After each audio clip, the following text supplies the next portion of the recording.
Imagine कीजिए कि आपने एक मूवी की टिकट खरीद ली और बाद में आपको पता चला कि मूवी बहुत बेकार है। तो क्या आप वो मूवी देखने जाओगे? आपको पता है कि आप मूवी ना देखकर 3 घंटे बचा सकते हो, लेकिन फिर भी आप में से 90% लोग मूवी देखने जाएंगे। ये गलती नॉन एसेंशियलिस्ट लोग करते हैं। इस वीडियो में मैं एसेंशियलिस्ट लोगों की कुछ क्वालिटीज़ एक्सप्लेन करूंगा। Number 1, the power of selection. Warren Buffett दुनिया के सबसे सक्सेसफुल इन्वेस्टर हैं। उनकी नेटवर्थ $100 बिलियन से भी ज़्यादा है। उन्होंने अपने करियर के स्टार्टिंग में ही समझ लिया था कि वो हर अच्छी कंपनी में इन्वेस्ट नहीं कर सकते। उन्होंने केवल उन्हीं कंपनीज में इन्वेस्ट किया जिनके बारे में वो 100% श्योर थे, और आज उनकी 90% वर्थ उनकी केवल 10 इन्वेस्टमेंट्स की वजह से है। आपको पता होना चाहिए, जिस टाइम आप एक चीज़ को हाँ बोल रहे हो उसी टाइम 10 दूसरी चीज़ों को ना बोल रहे हो। किसी भी चीज़ को सेलेक्ट करने का एक बेसिक क्राइटेरिया होता है। अपने सामने आई अपॉर्चुनिटी के लिए 3 एक्सट्रीम क्राइटेरिया रख लीजिए। अगर वो अपॉर्चुनिटी उनमें से 2 पास कर रही है तो ठीक है, नहीं तो उसे एक्सेप्ट करने का कोई फायदा नहीं है। जैसे आपको फुटबॉल खेलने जाना है तो उसके लिए आपके पास कम से कम 2 बड़े रीजंस होने चाहिए। आपके लिए दूसरों के साथ सोशलाइज करना और एक्सरसाइज करना जरूरी है तो जा सकते हैं। नंबर 2, लर्न टू से नो। पॉल रैंड इंडस्ट्री के काफ़ी जाने माने ग्राफिक डिज़ाइनर थे।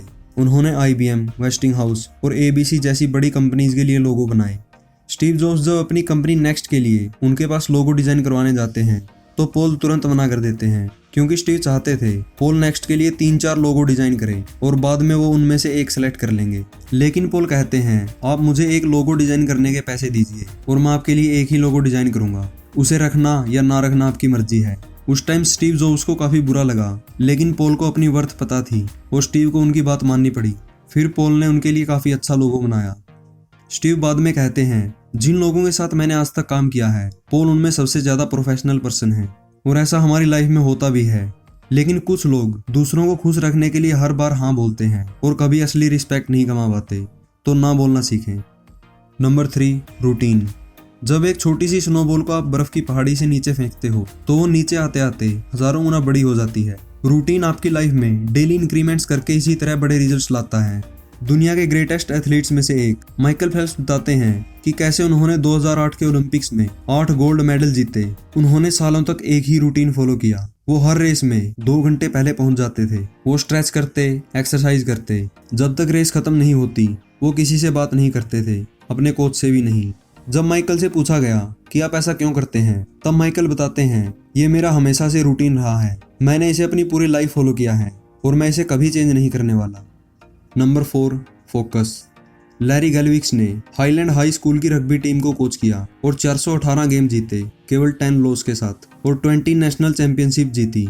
वो कहते हैं, वी ऑलवेज विन, हम हमेशा जीतते हैं। और 20 नेशनल चैंपियनशिप जीतने के बाद वो ये बात बोल भी सकते हैं। लेकिन विन का मतलब यहाँ जीतना नहीं है। विन का मतलब है व्हाट्स इम्पोर्टेंट नाउ। वो अपने प्लेयर से हमेशा ये पूछते हैं, तुम्हारे लिए इस समय क्या जरूरी है। वो अपने प्लेयर्स को हमेशा आज के गेम पर फोकस रखते हैं, ना कल की प्रैक्टिस पर, ना अगले हफ्ते के मैच पर, जिससे उनके खिलाड़ी सिर्फ अपने गेम पर ध्यान देते हैं, किसी और चीज़ पर नहीं, और जीतना एकदम एफर्टलेस हो जाता है। ये थे कुछ पॉइंट्स जो मैंने एसेंशियलिज्म बुक से सीखे। Number 1, the power of selection. अपने फैसले सोच समझ कर लीजिए, और आपको पता होना चाहिए जिस टाइम आप एक चीज़ को सेलेक्ट कर रहे हो उसी टाइम आप बहुत सारी चीज़ों को ना बोल रहे हो। नंबर 2, लर्न टू से नो। ना बोलना सीखें और आपको अपनी वर्थ पता होनी चाहिए। Number 3, routine. लाइफ में कुछ बड़ा अचीव करना है तो एक रूटीन होना चाहिए। Number 4, focus. अपनी एनर्जी को केवल आज पर फोकस रखिए। ऑथर एंड में कहते हैं, आप अपने जीवन में कोई भी डिसीजन फेस करें तो अपने आप से एक सवाल पूछना, व्हाट इज एसेंशियल, और बाकी सब छोड़ देना। वीडियो देखने के लिए थैंक यू।